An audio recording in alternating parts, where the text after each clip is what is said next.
nabo burabe buri obwire bw'umushana konka wahika mu tawuni ya Rubindi omwijurano hamwe n'uburofa bw'umuferege nabwo buri kutangerera.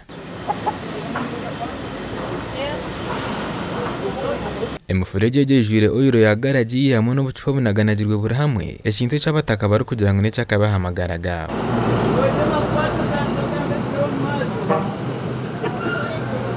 Gatera manje manisa ntuza kurwara korera ntubaro burindwara yo nanetimbuka bokuba hahagwira njura hebyo ndetera mesta kugenda.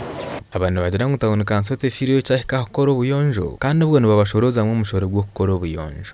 Nanye ni kinyafetinga habu kugira ngo umukoreje kutukozere kandi gutunukirana itunta abantu konka ubunongo mu gwakanso mwene cyumanyisa kanso mugashogwayo no mucyahari okuri Gerard Edith tebe bamwe ortawuni karaka wa Rubindi tawuni kanso ashabira abantu kwatandisiza hamwe omukora burunjo bwansi.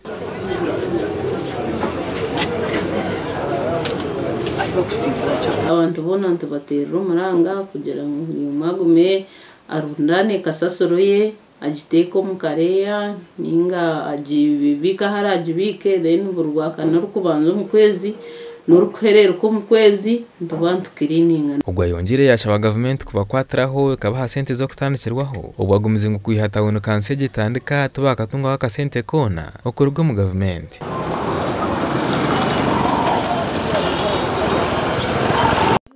Town council tirukanga no kubura funding irukurwa mu central government mwenu marango guntu gutera central government ngwe base kuturondera yesente zo kutandika eturondere sente zenguto tubase kukoremera moyituje nka town council zizindi.